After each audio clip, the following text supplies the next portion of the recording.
Assalamualaikum warahmatullahi wabarakatuh.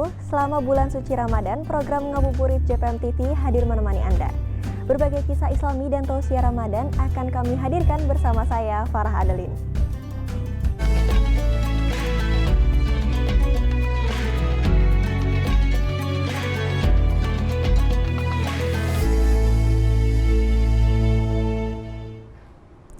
Merawat kerukunan antar umat beragama harus senantiasa dilakukan oleh semua umat beragama. Apalagi di Indonesia terdapat beragam suku, agama, ras, hingga bahasa. Wujud toleransi ini pun harus dijaga oleh semua masyarakat kampung dari Sawah Bekasi dan Universitas Pancasila Jakarta.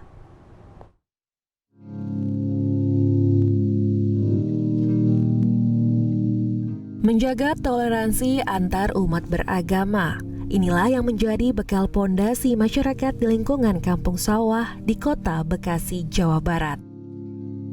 Masyarakat di lingkungan ini dikenal memiliki toleransi tinggi antar umat beragama. Warga di sana memeluk 3 agama berbeda, yakni Islam, Kristen Protestan, dan Kristen Katolik. Kerukunan umat beragama ini telah berlangsung sudah cukup lama dan terawat hingga sekarang. 3 rumah ibadah berbeda sebagai simbol segitiga emas di lingkungan Kampung Sawah dibangun dengan jarak berdekatan sekitar 50 hingga 100 meter. 3 tempat ibadah ini adalah Masjid Agung Al-Jauhar Yazvi. 50 meter dari masjid ada Gereja Kristen Pasundan dan 100 meter setelahnya berdiri Gereja Santo Servatius. Kerukunan ini bukan hanya sebatas kehidupan bertetangga. Tidak sedikit warga Kampung Sawah Bekasi hidup dalam perbedaan agama dalam satu keluarga.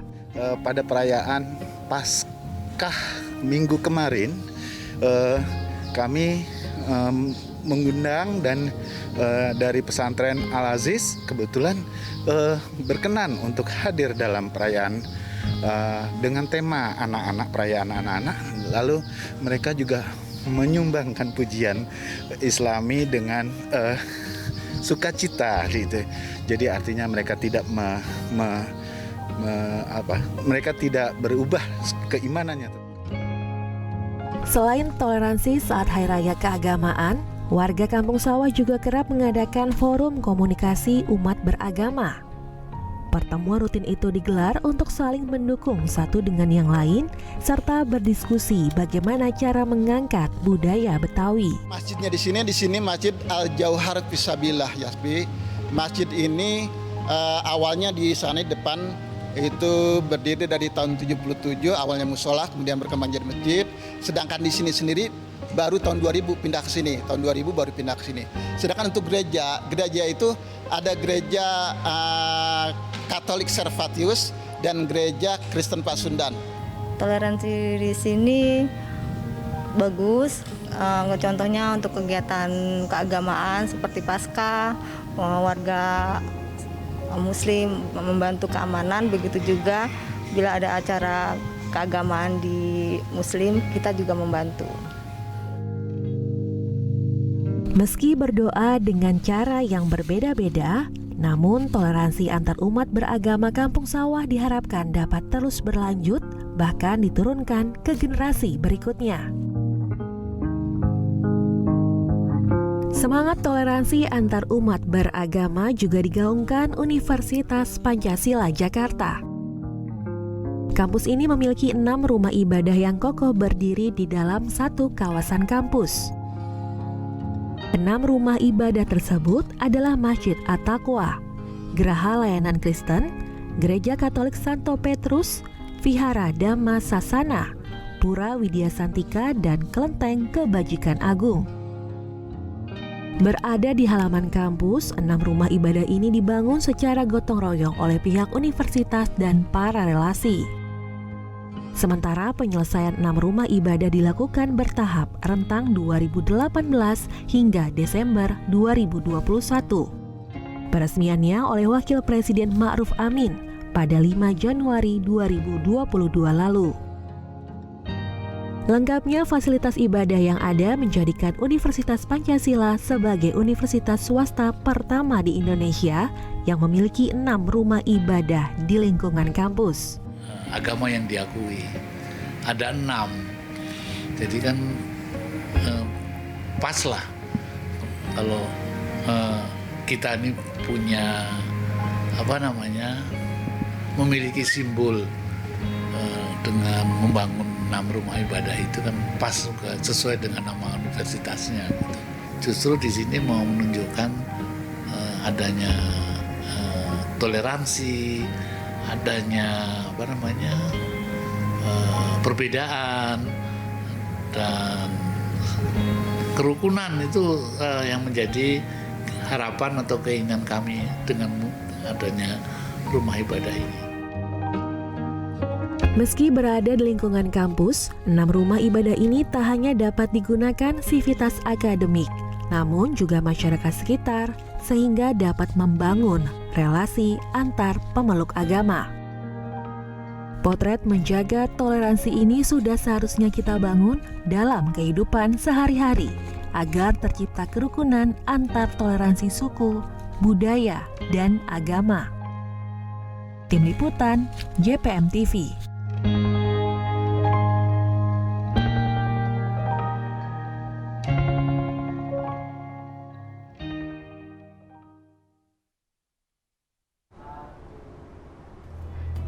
Sekelompok mahasiswa dirikan kedai makanan Thailand akan kami hadirkan sesaat lagi.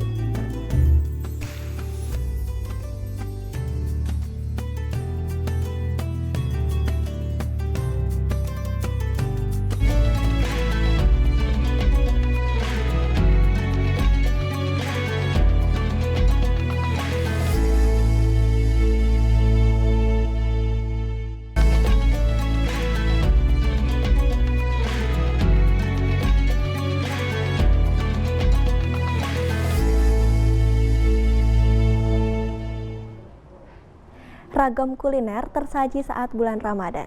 Di Jember, Jawa Timur, sekelompok mahasiswa asal Thailand menjual kuliner khas negeri Gajah Putih. Yang paling banyak diburu adalah puluk ayam.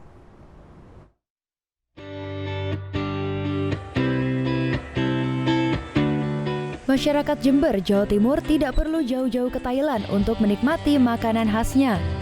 Kini beberapa mahasiswa asal Thailand mendirikan kedai yang menyediakan menu makanan Thailand. Usaha ini terletak di Jalan Oto Iskandar Dinata, Kecamatan Kaliwates. Beberapa mahasiswa asal Thailand ini memilih untuk tidak pulang ke kampung halamannya dan berkegiatan di Indonesia selama bulan Ramadan. Mahasiswa ini berasal dari berbagai universitas yang ada di Jember. Mereka kompak melakukan kegiatan seperti membuat kedai makanan. Berbagai menu makanan dan minuman khas Thailand dijual di kedai ini. Uniknya, semua menu makanan di kedai ini dibuat dengan bahan-bahan yang diperoleh di Indonesia. Tak hanya itu, beberapa dari mereka lancar berbahasa Indonesia karena sudah cukup lama tinggal dan berinteraksi langsung dengan masyarakat Indonesia. Dari 2014 saya SMA di sini juga. Kemudian kegiatannya apa selama Ramadan? Jualan ayam, dan banyak lagi. Ada banyak menu berarti ya? Banyak menu lagi. Yang paling sering digemari apa mungkin warga?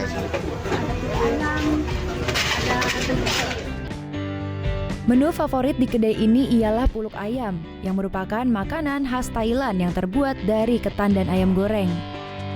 Puluk ayam merupakan menu yang paling banyak dipesan oleh masyarakat Indonesia. Salah satu pembeli mengungkapkan rasa puluk ayam ini mirip dengan soto daging sapi yang ada di Jawa Tengah. Rasa puluk ayam didominasi manis dan pedas.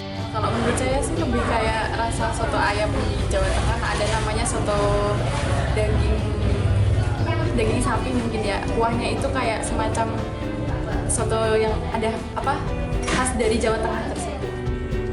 Masyarakat yang datang merasa penasaran dengan adanya kedai yang menyediakan menu makanan khas Thailand. Jam buka kedai ini dimulai pukul 21 tepatnya setelah sholat tarawih.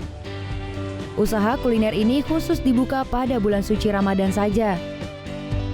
Lutfikur Rahman, JTV, Jember, Jawa Timur.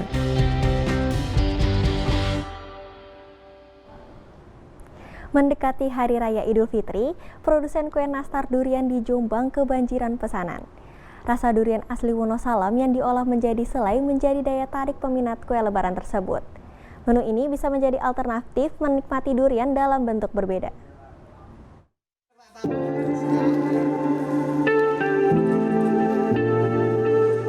Berada di lereng Gunung Anjasmoro, tepatnya Dusun Manggirejo, Desa Wonosalam, Kecamatan Wonosalam, Jombang, Jawa Timur, Winarsi, pemilik usaha kue nastar, terus berproduksi. Semakin dekat Lebaran, pesanan kue yang diproduksi untuk oleh-oleh dan hidangan Lebaran ini semakin banyak. Buah durian yang sudah dikupas dibuat selai lebih dulu. Caranya, daging durian diambil untuk dimasak menjadi isian roti nastar. Sambil menunggu selai masak, adonan dengan bahan tepung terigu, margarin, kuning telur, serta gula juga disiapkan. Setelah selai masak, adonan tepung dibentuk bulat, selanjutnya selai dimasukkan. Nastar berbentuk bulat ini kemudian dimasukkan ke dalam oven. Sekitar 2 jam di dalam oven, nastar durian bisa angkat dan telah siap dikonsumsi. Winarsi, sang pemilik usaha, mengatakan nastar durian yang telah masak dikemas dengan toples dan ditutup rapat. Produk rumahan ini bisa bertahan hingga 3 bulan lebih.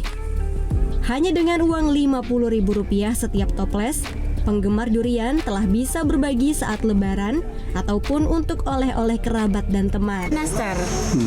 Nastar durian. Kenapa disebut nastar durian? Ya, ini bahannya dari selainya dari durian, asli durian. Nggak pakai campuran. Kenapa ada keinginan membuat ini, Bu? Ya karena mau Lebaran banyak yang pesan kue nastar durian. Biasanya kan selai yang lain-lain, tapi ini kan baru ini aja. Pemasaran nastar durian ini melalui online dan offline. Pemesan tidak hanya dari Kabupaten Jombang. Sejumlah daerah di Jawa Timur juga banyak memesannya. Agar bisa memenuhi pesanan, setiap hari sang pemilik harus memproduksi hingga 50 toples. Saiful Mualimin, JTV Jombang, Jawa Timur.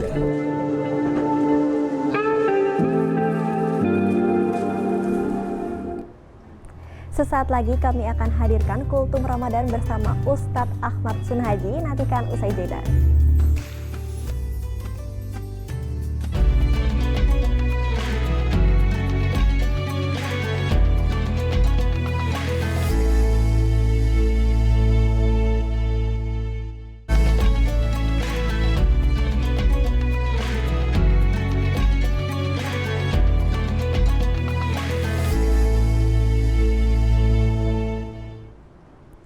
Sedekah jariah pahalanya tak terputus dan tetap mengalir meski pemberi sedekah sudah tiada. Kami akan hadirkan tausiah Ramadan dengan tema ini bersama Dr. Haji Ahmad Sunhaji, Kaprodi Magister Manajemen Pendidikan Islam PT IKI.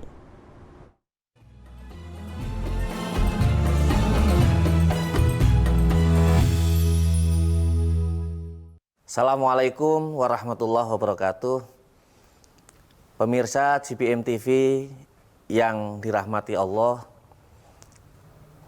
Bismillahirrahmanirrahim. Alhamdulillahirrabbilalamin. Allahumma sholli ala sayyidina Muhammadin. Saudara-saudara sekalian, adakah di antara kita yang berpikir akan hidup terus? Saya yakin kalaupun kita sedang bahagia, pasti kita akan merasa bahwa semua itu ada batasnya. Memang kehidupan ini ada batasnya. Yang punya kemampuan, ilmu, kekayaan, apapun itu, kita yakin dan seyakin-yakinnya, sesadar-sadarnya, pasti kita memiliki keterbatasan. Karena itulah ada konsep sederhana yang kemudian ditawarkan oleh Rasulullah, diajarkan oleh Rasulullah kepada kita semua, agar kita mampu beramal cerdas. Rasul bersabda, "Idza mata ibnu Adam in qata'a amaluhu illa min thalath." Ketika seseorang itu telah wafat, maka putus semua amal taklifinya. Semua amal taklif ini putus. Illa min thalath, kecuali 3 hal. Walaupun orang ini tidak melakukan apapun, sudah selesai karena wafat, tapi masih memperoleh kebaikan-kebaikan dan kemuliaan-kemuliaan itu. Nah, ini adalah bagian dari amal cerdas. Jadi keterbatasan itu, keterbatasan waktu, keterbatasan kemampuan, keterbatasan kekuatan, kekayaan, nah kita manfaatkan mencari salah satu dari 3 hal ini, syukur-syukur kalau 3-tiganya bisa, agar terus panjang manfaatnya. Apa itu 3 hal? Sodakotin jariyah. Ini kalimatnya Rasul, sodakotin. Sodakoh itu memberikan sesuatu kepada orang lain, jariyatin yang manfaatnya terus bisa dirasakan oleh orang-orang tersebut. Jadi memberikan apapun kebaikan yang manfaatnya terus bisa dirasakan. Contoh misalnya apa ya? Kira-kira misalnya nih, ada tetangga atau di lingkungan itu nggak ada jalan, kita bikinkan jalan. Atau orang yang mungkin di sana nggak ada sumber air, kita carikan sumber air. Atau apapun itu yang manfaatnya, manfaat kebaikannya terus-menerus bisa dirasakan oleh orang lain, maka selama kebaikan itu bisa dimanfaatkan, selama itu pula orang yang memberikan kebaikan terus memperoleh imbalan-imbalan kebaikan. Walaupun orangnya sudah wafat. Kita sudah wafat, tapi pernah menanamkan kebaikan-kebaikan kepada masyarakat. Selama kebaikan itu diteruskan, kita dapat terus. Cerdas amal. Yang kedua, au ilmin. Ilmu itu membuka cakrawala pengetahuan. Yang tadinya nggak tahu, jadi tahu, itu ilmu. Yuntafa'u bihi, yang dimanfaatkan. Jadi ilmu dari orang lain yang tadinya nggak tahu jadi tahu, yang tadinya belum ngerti jadi ngerti, dan pengertian itu terus dimanfaatkan. Jadi di sini nggak ada terbatas, jadi ustadz, jadi kiai, jadi guru. Orang-orang dewasa atau siapapun kemudian melihat ada orang-orang yang perlu dikasih tahu, ngajarin cara makan yang baik, ngajarin cara bagaimana membersihkan pakaian yang baik. Selama kebaikan ilmu itu dimanfaatkan, maka selama itu pula yang ngajarin dapat. Maka nggak ada ceritanya orang tua kalah dengan anak, karena orang tua ngajarin sama anak-anak. Nggak ada ceritanya guru kalah sama murid-murid, karena guru ngajarin murid-muridnya. Selama ilmu itu dipakai, dimanfaatkan, selama itu pula orang yang ngajarin dapat. 2. Yang ketiga, awalatin. Ini Rasul menggunakan istilah walad. Walad itu anak siapapun, bukan hanya anak kandung. Jadi bisa anak didik, bisa anak tetangga, bisa anak siapapun. Solihin, yang solih-solih itu baik, ya yang terus-menerus mau mendoakan lahu kepada Ibnu Adam tadi. Jadi kalau kita mendidik anak baik, ngajarin anak tetangga menjadi baik, ada anak-anak yang kemudian dikumpulkan menjadi baik, diajarkan doa, selama anak itu mau mendoakan Ibnu Adam yang wafat tadi, selama itu pula Ibnu Adam mendapatkan kebaikan-kebaikan itu. Oleh karena itulah, mari manfaatkan keterbatasan kita menjadi potensi yang luar biasa untuk beramal lebih cerdas lagi. Makasih. Wallahul muwaffiq ila aqwamit thoriq. Assalamualaikum warahmatullahi wabarakatuh.